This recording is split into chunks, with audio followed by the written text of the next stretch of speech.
4월 25일 새벽 예배를 하나님께 드리겠습니다. 오늘 우리에게 주신 하나님의 말씀 민수기 18장 8절에서 20절의 말씀입니다.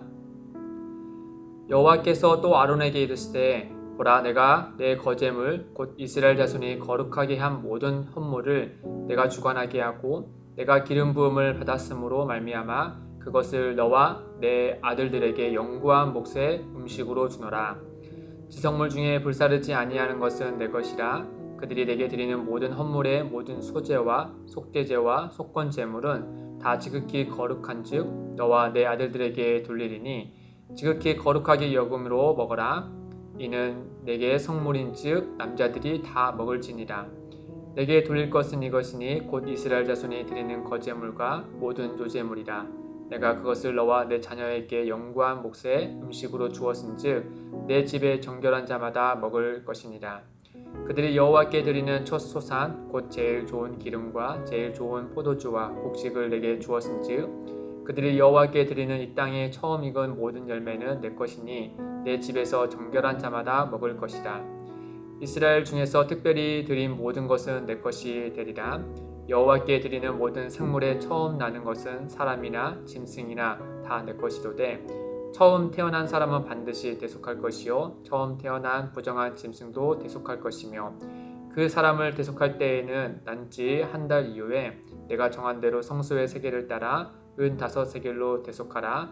한 세겔은 20게라이니라. 오직 처음 태어난 소나 처음 태어난 양이나 처음 태어난 염소는 대속하지 말지니 그것들은 거룩한즉 그 피는 제단에 뿌리고 그 기름은 불살라 여호와께 향기로운 화제로 드릴 것이며 그 고기는 내게 돌릴지니 흔든 가슴과 오른쪽 넓적 다리와 같이 내게 돌릴 것이니라. 이스라엘 자손이 여호와께 거제로 드리는 모든 성물은 내가 영구한 몫의 음식으로 너와 내 자녀에게 주노니 이는 여호와 앞에 너와 내 후손에게 영원한 소금 언약이니라. 여호와께서 또 아론에게 이르시되 너는 이스라엘 자손의 땅에 기업도 없겠고 그들 중에 아무 분깃도 없을 것이나 내가 이스라엘 자손 중에 내 분깃이요 내 기업이니라. 아멘. 오늘 말씀에는 아론과 그의 아들들 곧 제사장들이 받을 분깃에 대해서 말씀하고 있습니다. 그리고 이후의 말씀에 보면은 내일 말씀에 보면 이제 레위인들이 받을 그 분깃에 대해서 말씀하고 있죠. 참고로 제사장들과 레위인을 조금 구별할 필요가 있는데 제사장들은 주로 성소 안에서 하나님이 맡기신 일을 감당했고 레위인들은 주로 성소 바깥에서 성막을 관리하는 일을 했습니다. 그 중에서도 이제 대제사장만이 1년에 한 번 성소의 가장 깊숙한 곳인 지성소에 들어갈 수 있었죠. 이 8절에 보시면 여호와 하나님께서 아론에게 이렇게 직접 말씀하십니다. 여호와께서 또 아론에게 이르시되, 여기에서 또라고 말씀하신 것은 18장 1절에 보면 하나님께서 먼저 아론에게 말씀하시죠. 거기에서 제사장의 직분을 선물로 주었다. 그러니 충성하여서 이 직분을 지키라 라고 말씀하십니다.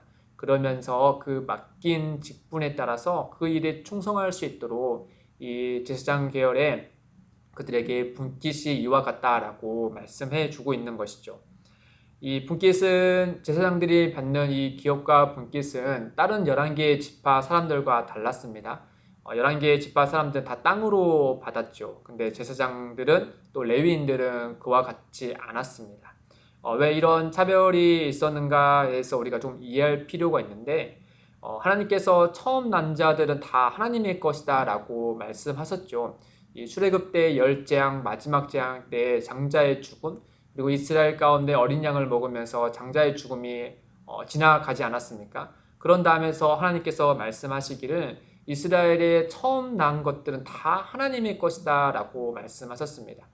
그런데 하나님께서 주님의 성막을 하는 일에 있어서 그 처음 난 사람들 다 데리고 올 수 없으니 한 방법을 택하셨는데 11개, 12개 지파 중에 레위 지파를 그 이스라엘 다른 지파의 첫 장자를 대신하여서 하나님의 것이 되게 하셨어요. 그래서 그들을 구별하여서 이 성막을 관리하는 일을 맡기셨다라고 하는 것이죠. 그 점을 민수기 3장 45절에 이렇게 잘 말해주고 있습니다. 이스라엘 자손 중 모든 처음 태어난 자 대신에 레위인을 취하고 또 그들의 가축 대신에 레위인의 가축을 취하라. 레위인은 내 것이라. 나는 여호와이니라. 그 레위인 중에 아론의 아들들과 제사장 계열들이 같이 포함되어 있는 것이죠. 더불어서 레위 지파와 제사장 그 칸에도 조금 구별이 좀 필요합니다. 어떻게 성경은 같이 혼합해서 얘기할 때도 있지만은 아까 성막에서 하는 일을 좀 나눠 둔 것처럼 아론과 그의 아들들 제사장들이 있는 반면 좀 더 넓은 범위 안에서 이제 레위인들이 있었죠. 그러니까 오늘 말씀에는 제사장들에게 주신 분깃에 대해서 말씀하시고 그리고 내일에 있는 본문에서는 그들과 좀 구별하여서 레위인들이 받을 분깃에 대해서 말씀해 줍니다. 좀 더 다른 것을 우리가 확인할 수 있죠. 그런 점을 우리가 먼저 이해한 다음에 오늘 말씀을 보시면 이 하나님께서 제사장들에게 주신 분깃이 무엇인가 보면은 하나님께 드려진 제물 중에 있다라고 우리가 확인할 수 있습니다. 제물을 드리는 형태로 봤을 때 이 화제라에서 불로 태우는 부분이 있죠. 그래서 불로 태워서 하나님께 전적으로 다 드린 바 되어진 제물을 제외한 다른 제사로 드려진 것들은 그들에게 이제 제사장들에게 주어지는 것을 볼 수 있습니다. 그 중에 거제와 요제가 있죠. 이 거제는 한자로 보면은 들것자에다가 제사 제자입니다. 그러니까 하나님께 드리고 그리고 올려 드리고 그리고 다시 내려 받는다라는 의미가 있는 것이죠. 또 요제는 흔들 요자입니다. 이렇게 흔들어서 하나님께 드렸다라고 하는 것이죠. 어쨌든 하나님께 이 불로 태워서 드리는 제물을 제외한 다른 소제와 또는 요제와 또는 전제와 또는 이렇게 거제와 같은 것들은 제사장들의 분깃으로 하나님께서 주셨다라고 말씀하고 있습니다. 그래서 이런 점을 요약하며 19절에 이렇게 말씀합니다. 이스라엘 자손의 여호와께 제 거제로 드리는 모든 성물은 내가 영구한 몫의 음식으로 너와 내 자녀에게 주노니 이는 여호와 앞에 너와 내 후손에게 영원한 소금 언약이니라. 이렇게 하나님께서 이 화제로 드린 것을 제외한 거제와 요제 이와 같은 제물들을 제사장의 몫으로 남겨주었다. 너희들의 것이다 라고 말씀합니다. 이 점에 있어서 우리가 조금 오해하지 않아야 될 것이 있다면 단지 하나님께서 먼저 자기 것을 취한 다음에 나머지 남는 것들을 이 제사장들에게 주었다라고 우리가 생각하기보다는 오히려 이거보다 훨씬 더 중요한 의미는 무엇이냐, 이 하나님의 것을 그들과 같이 나누었다라는 의미입니다. 다른 말로 하면 하나님께 드려진 것들 중에 거룩히 구별된 것들 가운데 이 제사장들의 몫도 같이 있었다라고 하는 것이죠. 이 하나님께 드려진 것을 함께 취한다라는 의미가 훨씬 더 짙게 있는 의미입니다. 이런 점을 20절에 하나님께서 이렇게 말씀하시죠. 여호와께서 또 아론에게 이르시되 너는 이스라엘 자손의 땅에 기업이 없겠고 그들 중에 아무 분깃도 없을 것이나 내가 이스라엘 자손 중에 내 분깃이요 내 기업이니라. 즉 제사장들은 다른 이스라엘 자손들과 달리 땅으로 기업을 받지 않았지만 그럼에도 불구하고 더 직접적으로 그들은 하나님의 기업을 받는 놀라운 복을 누리면서 살아갈 수 있는 것이죠. 그런 점에서 하나님의 이 복의 유업을 이 제사장들에게 주시고 그것이 영원히 변치 않을 것이다 라는 의미로 소금 언약을 말씀해 주셨습니다. 이 점을요 사도 바울은 이렇게 인용하여서 우리에게 적용하여서 현재를 살아가는 우리에게 이렇게 말씀합니다.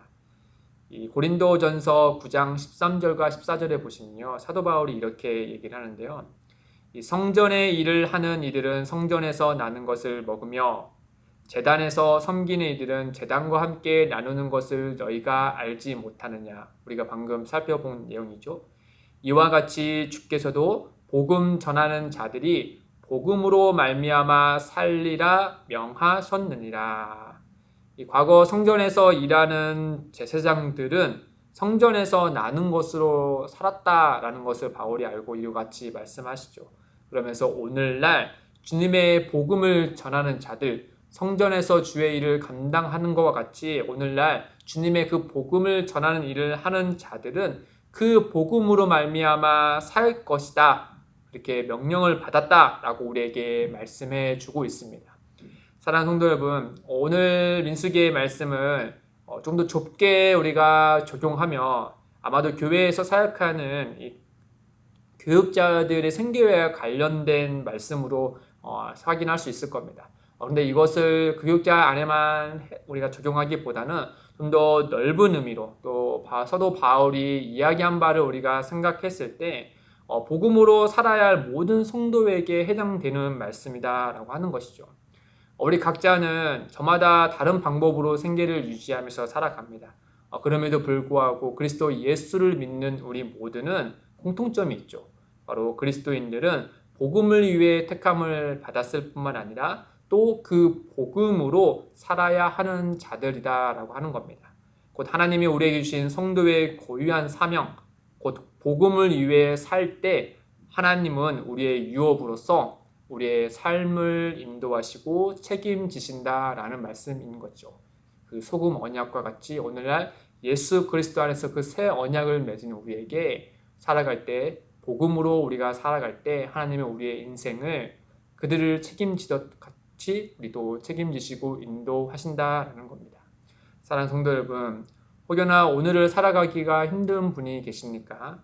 원하건대 우리의 영원한 기업이신 주 예수 그리스도 안에서 우리의 아버지 되신 하나님 아버지를 바라보시고 그분의 은혜를 누리시길 바랍니다.